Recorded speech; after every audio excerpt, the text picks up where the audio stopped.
It was a Thursday night. It was the 5th of November. I had arranged to call my girlfriend in Western Australia, and we picked 8 p.m. I thought it would be a good idea to go for a walk at the same time, just for some privacy. I left my house at 7:57 because I pressed start activity on my Garmin. I had a bit of a step goal that I wanted to keep up. I remember leaving my house and looking up at the sky and thinking, holy moly, it's a beautiful evening. The stars were super bright. There wasn't a cloud in the sky. It was really nice weather too. I turned left out of my street and crossed the road, aiming for a path. I sent my girlfriend a selfie saying, "I'm ready to take your call," and I put my headphones in. She sent me a message back straight away and said, "I'll call you in 5 minutes." And then within 30 seconds, I was grabbed.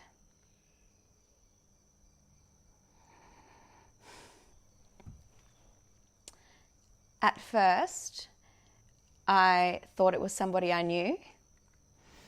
So there wasn't a huge amount of fear, which I look back on and I think, whoa, that's crazy.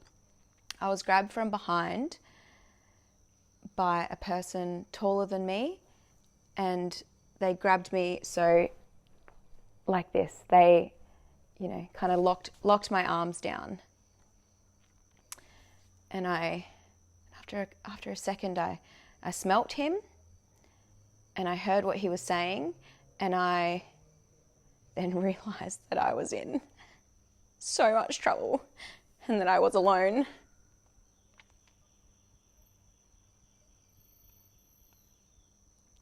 In the dark. He was saying, "Please, please, please, just let me do it. Please, please, please, just let me do it." And I was still like, what is happening? Like, how can this be happening?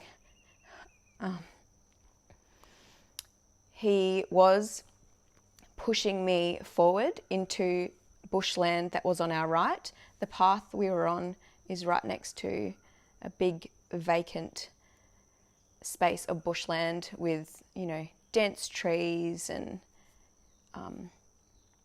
and he was really in control of the situation just because he had the upper hand of my arms being pinned and he was behind me. I have walked that stretch of path hundreds of times, and I knew where he was taking me. I knew there was an entrance into the bush or forest land a little further down, and I could tell by where he was directing us that's where he wanted to go. I also knew that there was a pile of dirt, which I think was to stop cars going in there. So I definitely knew where he was trying to take me. I felt his need to get me into that place, so I tried to take as much control back as I could and leant forward and started running. It was kind of like he was kind of on my back, just holding on, but he was steering and I was just trying to get away, and I didn't want to go into that bushland. Once we got to the spot where I knew where he was going to take me, I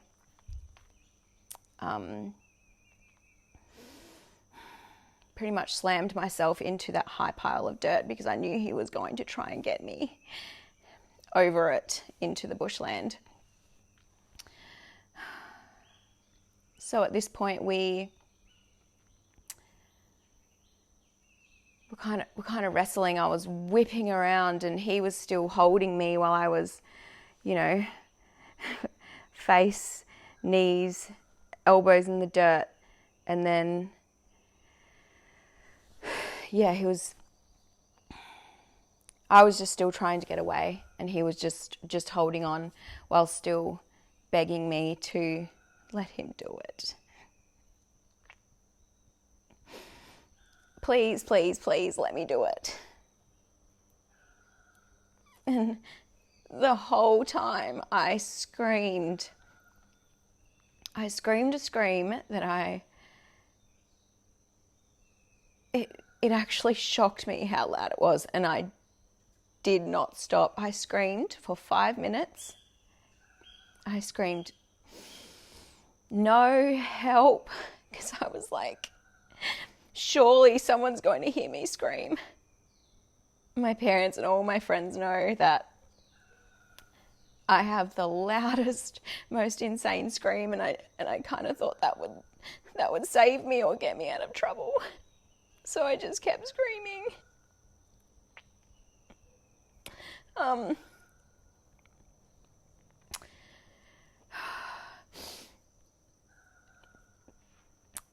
He was still on me, like his whole body, but he'd let go of my hands. And at this, it's so funny, the timeline, and I'm not sure, you know, when things happened exactly, but I had my upper body free, but he was leaning on me. So I was knee down, you know, on all fours, on my chest, on the dirt mound, and he was on top of me, behind me. And he, I just remember whipping around,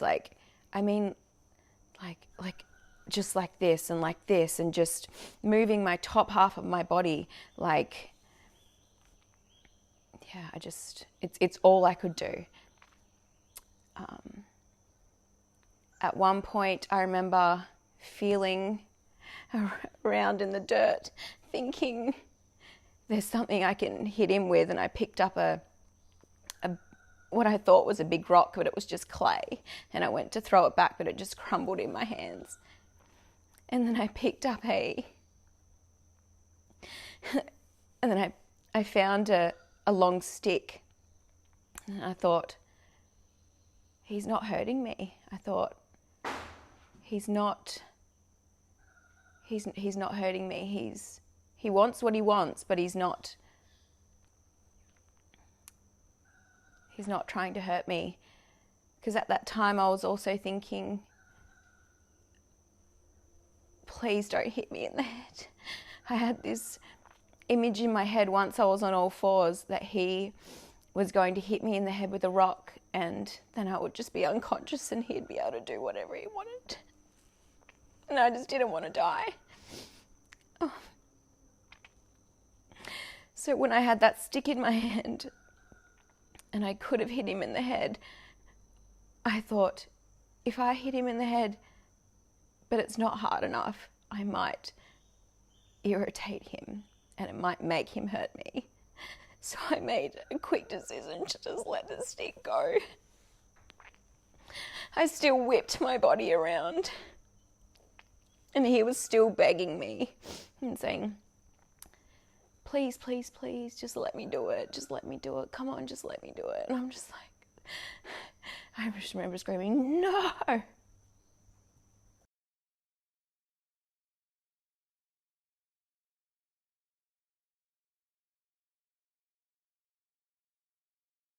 At one point, I'm not sure when, he did get my pants and underwear down, and I did feel his penis he was trying to rape me. So I was whipping the top half of my body around the whole time, but as soon as I realised that my pants were down, I started tucking my pelvis, moving my pelvis around, and just trying to make it as hard as I possibly could. Before I realized he wasn't trying to hurt me, or I don't think he was going to try to kill me. I had a moment of, oh my gosh, just let him do it. Like, if he just wants one thing, just let him do it. And then fight and get out of there, and then he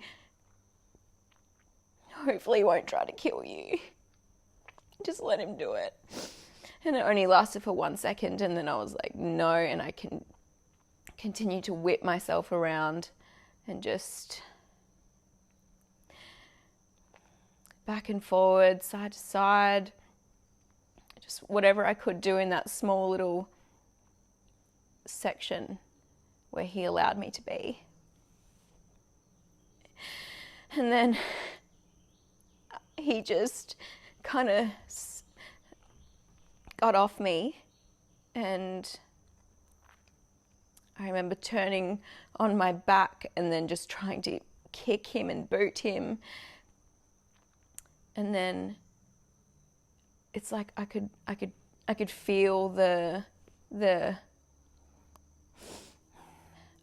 energy shift, and I got so scared because I'm like, I'm now in an even vulnerable position on my back. I do have my legs, but I'm, not a nice position to be in. And he then just kind of moved off to the side, and he said, fine, you can go. So I just got up and I ran.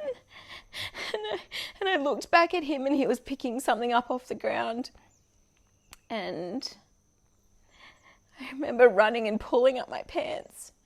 And then I turned right onto McGregor Road, and I ran, which felt like forever. And then a car came, and I stood in front of the car and just would not let them stop. And I was like, please stop. And then there was a young man in the passenger seat, and he wound his window down this much, and I don't even know what I said. And I just jumped in the back of their car.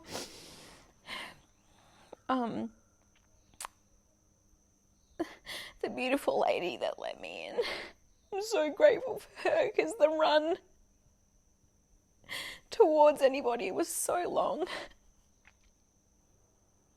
She did a big U-turn and then started driving towards the highway to go to the police station.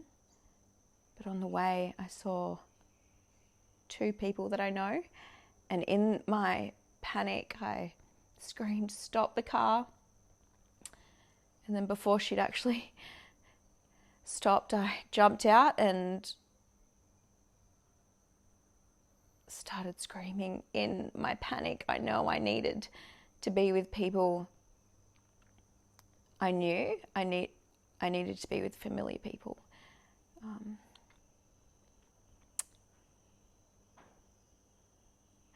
I'll also never forget the look on their face, and I feel so sorry for them to have seen me like that. I'm not sure exactly what I said, but it was something along the lines of, someone tried to rape me, but obviously screaming and quite loud, and the look on their face, it breaks my heart that they had to see that.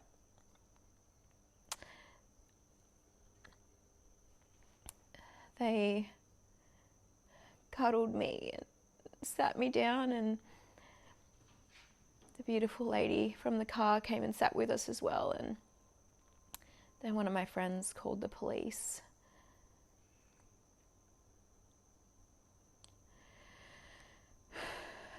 A few police officers then arrived and, said, where did it happen, which way did he go? And I told them, and then they took off and tried to find him. And then more police came, and then soon, I think there was about 5 or 6 police cars. And I was then put into a big blue suit that covered my shoes and my head. We still kept my sense of humour, and we joked that I looked like a Teletubby. The suit was to preserve any DNA or, just any evidence really. I then had to go through what happened, and then I'm not sure how long after I was told that they had found him, and I was like, whoa, that was fast. I'd envisioned him hiding somewhere, and they'd found him. I was then put into a police car, and I was by myself at this point with two of the officers, of the detectives, and we drove back to the spot where it happened, and they had a quick look around and had to put some tape up and everything like that, because I was missing a few items. I was missing my headphones and my phone. My phone was found, but my headphones were still missing. They were the Jaybird ones that plug into your ears and then go around the back. And then we went to the hospital. That was a funny experience. You see it on TV quite a bit, the process, and you're taken through the back doors, and you sit down and you wait for people, and then you get taken to a room, and then they have to call a particular doctor in who's on call for this type of thing, because not every doctor or nurse has the correct training. A counsellor also came in, and I listened to what she said, but I was just like, I'm not in the headspace right now to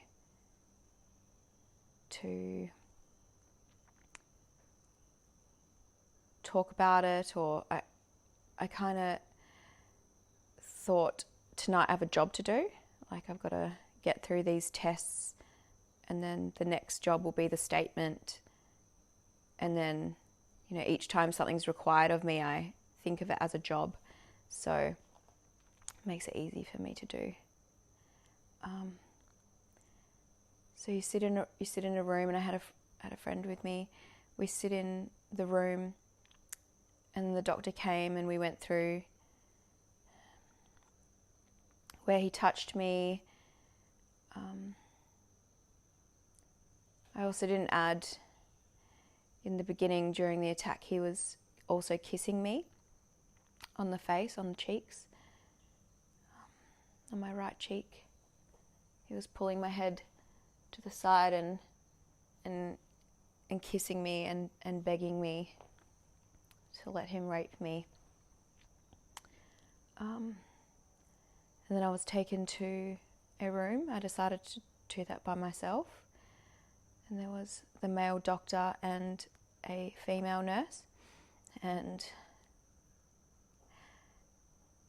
that was hard. That was the first time since what had happened that I had been alone with my thoughts. And first you stand on a big poster-sized bit of paper, and then you take off all your clothes, and any dirt that falls out or anything that falls out of your clothes goes onto the paper, and they collect it. A lot of dirt fell out of my shorts and underwear, and I realised as well I had never gotten to actually pull up my underwear, so my underwear was halfway down and my shorts were all the way up. A lot of dirt came out. I then had to put each piece of clothing in a bag, and they labelled it accordingly.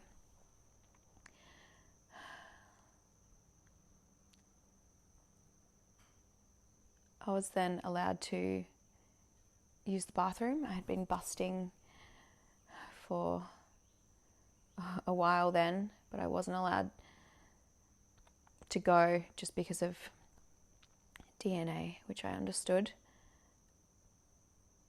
And they swabbed my cheek, they took samples from underneath my filthy fingernails because they were just covered with dirt.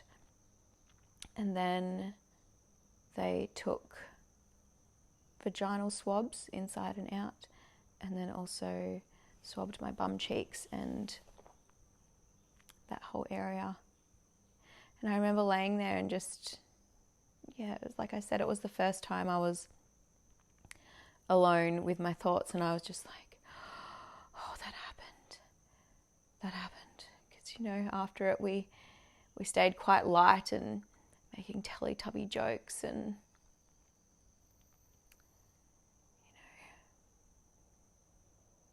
but it was the first time it really sunk in. So then the officers told me that I could go home and come in to do the statement the next day, which I thought was a really great idea because I also thought that I would possibly be able to remember more the next day. So I went back to my friend's house and I tried to sleep. I went into the police station and told them what happened, from me eating dinner to what I was wearing. I was wearing Lorna Jane black shorts and a Lululemon coral coloured top.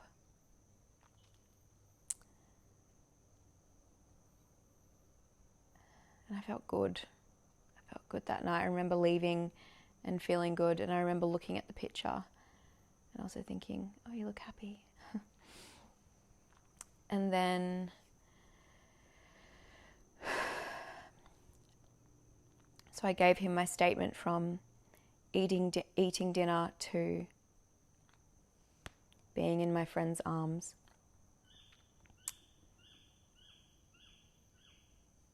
It was quite hard to talk about the next day because I had remembered some things.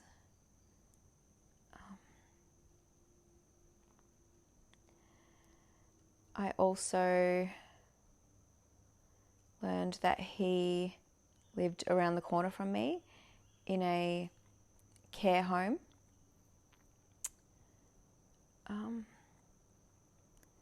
The police knew who he was because when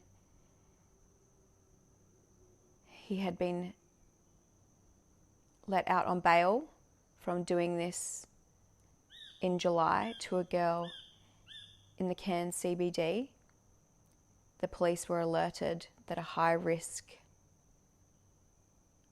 person was moving into the neighbourhood. After I had told the police what had happened, a few of them went straight to his house. He had showered, but they found his clothes still covered in dirt. The police found out that when he spotted me, he was with somebody, and he told the other person what his plans were, and the other person said, I don't want anything to do that, and then ran back to the carer's home to let them know. He had 300 metres to chase me down.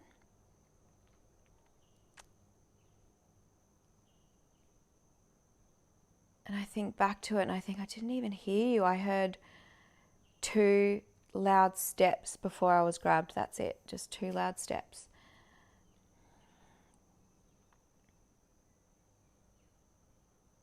And I did have headphones in, but there was nothing playing because I was just waiting for a call. I had started my Garmin when I left my house. And didn't realize it had obviously been running the entire time. And I stopped it on my way to the hospital in the police car. And you can see the pattern of us in the bushland and how I'd try to get away. And then you can see where I get in the car and where she does a big U-turn, and then you can see where I stop and where I'm safe. I have been going to see a psychologist. It's helping me cope with things. There are times when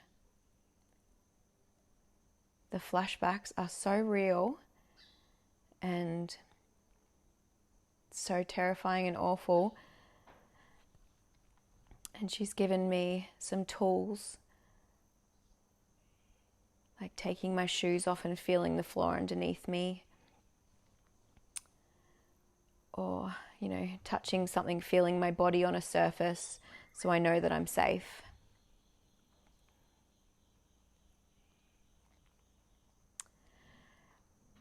He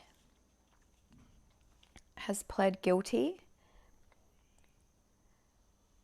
There was his DNA found on my clothes, which was such a relief after receiving multiple phone calls from the police regarding, where I was exactly touched and everything like that. It was such a relief to get that phone call. Normally after any phone call to do with this case, I am pretty wrecked. And unfortunately, most of the time I then have to go to work that afternoon. But you just get on with it. But there was DNA found on my clothes. On the 28th of June, he is being sentenced. I have written my victim impact statement, and I will ask the court if I can read it to the judge and to him.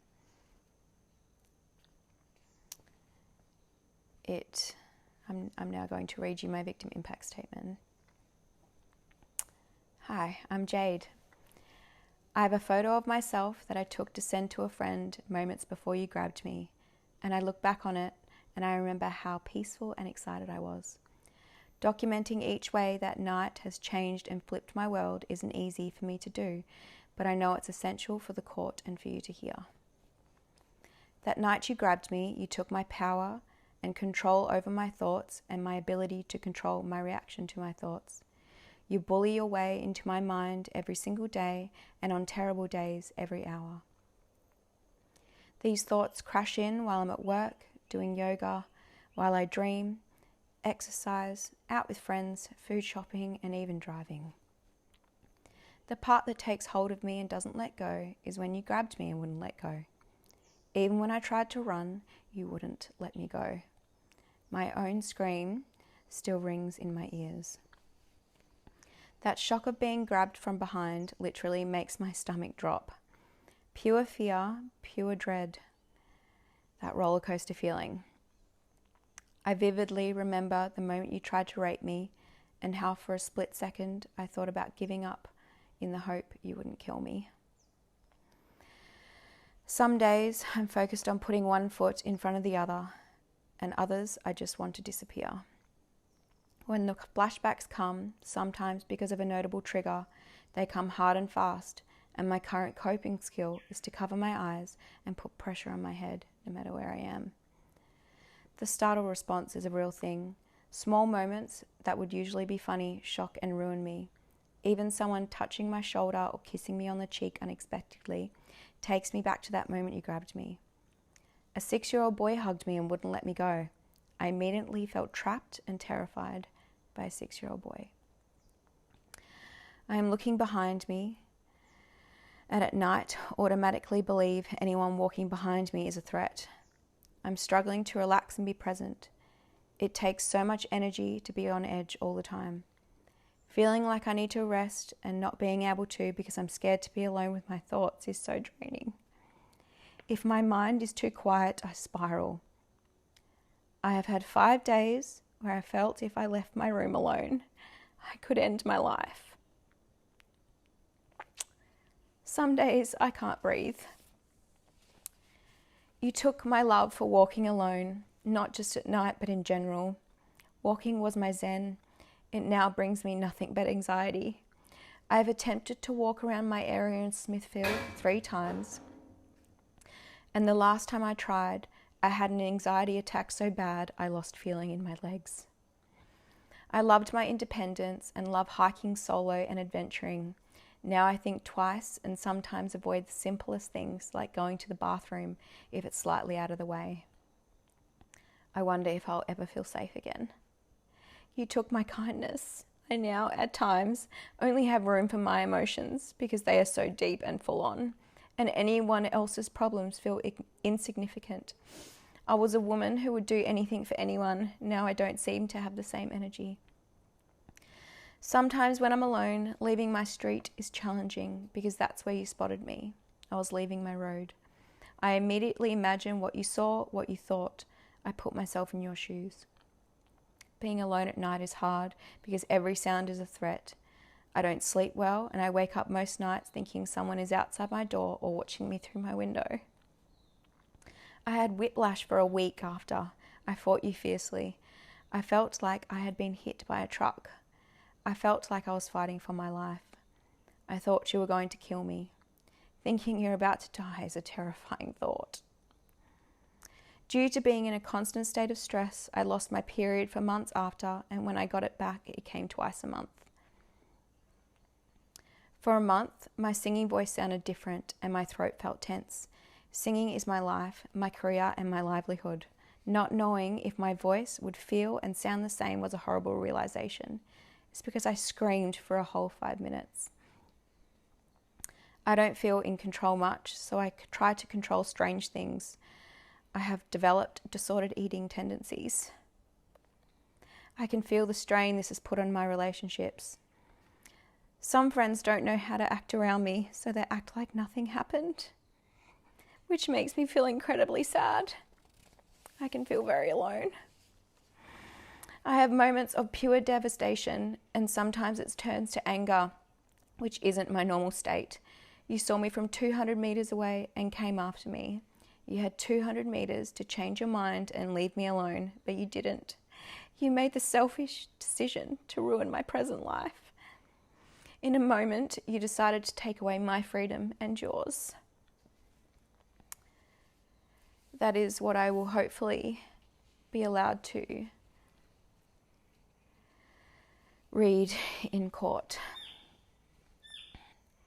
It's a funny thing to try and find or search for the reason something happened. And I am a firm believer in everything happens for a reason, even the bad things.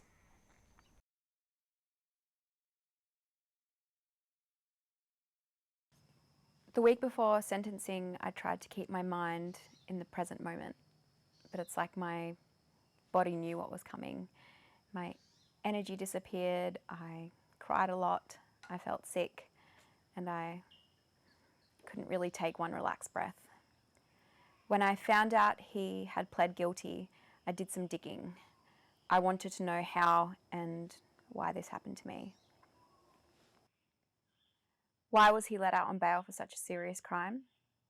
He is a juvenile and he didn't have any prior convictions. He attacked me on November 5th while he was on bail. He had the usual bail conditions: no drinking or drugs, must reside in that particular care home, and abide by an 8 p.m. to 6:30 a.m. curfew. 8 p.m. is well and truly dark here in Cairns. I struggle to understand how someone who grabbed a woman and violently tried to rape her behind a dumpster was allowed out at night to hunt down another woman. Me. Something I haven't felt comfortable making public is that my attacker is a juvenile. I can only try to describe the feeling I felt when I was told he was a kid. I felt pathetic and weak. Hearing him described as a kid feels like a punch in the stomach. How could someone nearly half my age get the better of me in so many ways? Sentencing started at 9 a.m. on Monday, June the 28th. I chose to read my victim impact statement in person, another job I created for myself. I wanted the court to see me as Jade the woman, not Jade the name on some documents. It was dark when he attacked me, so I really couldn't remember any significant features, other than the way he smelt, the fact he was bigger than me, and he had facial hair. The court had video evidence from the first victim and DNA from mine.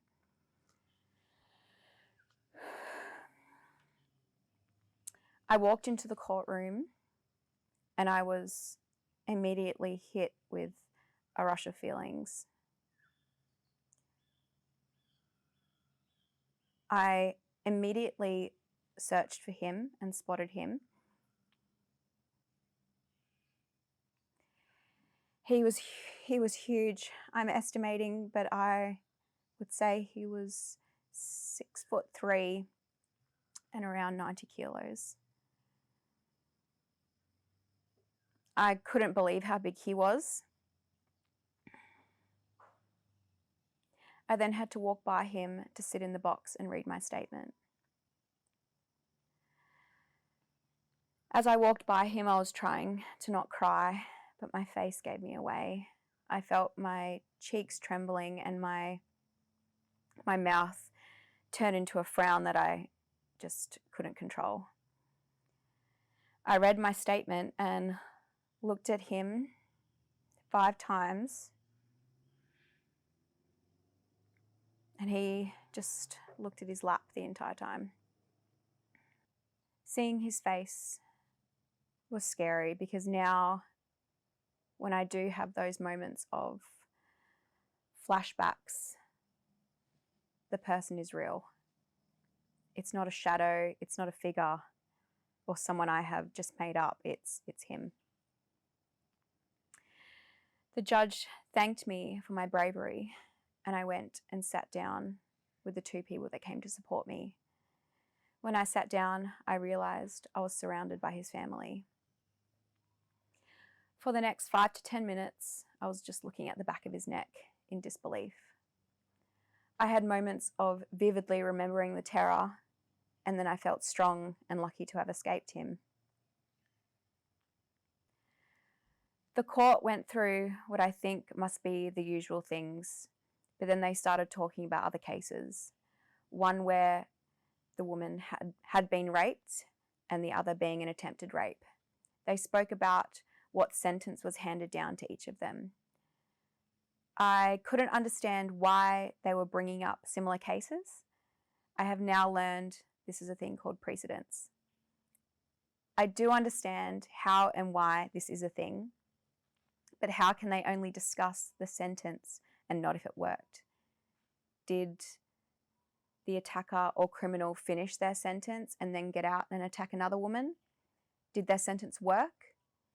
Isn't that the point of jail? The judge also spoke about sealing the case once he turned 18. I knew this meant that if he was well behaved, this wouldn't affect him once he turned 18.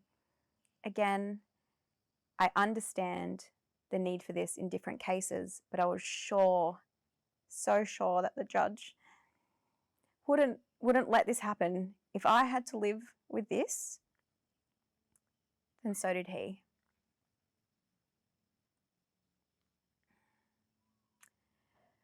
When he pled guilty, before sentencing, he was ordered to undergo a psych evaluation. The court read the report, the final words being along the lines of, "Highly likely to offend again." I felt sick. I still feel sick. I have no doubt he will do this again and worse. At times, the family were quite vocal, and the mum, for a solid 5 minutes, repeated with actions that it wasn't rape, it didn't go in, it was just touching. My heart broke a little bit, but I also felt sadness for him, my attacker. Was this his normal? After being in the courtroom for 2 hours, the judge handed down her sentence, which is 3.5 years. He has served 11 months, which is included in that sentence.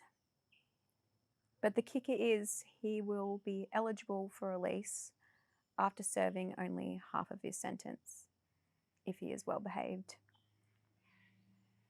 He could be out next year. I will be told when he is released and where he is released to. As part of his sentence, he has to commit to rehabilitation for sexual offenders in jail and once he's released. I asked whether the rehab program would have been offered to him after he attacked the first victim. The lawyer said probably not.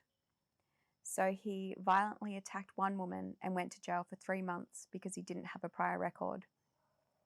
He has now attacked 2 women and will probably only be in jail for 1.5 years with rehab. The judge said to him, "If you do this again, you will go to jail for longer.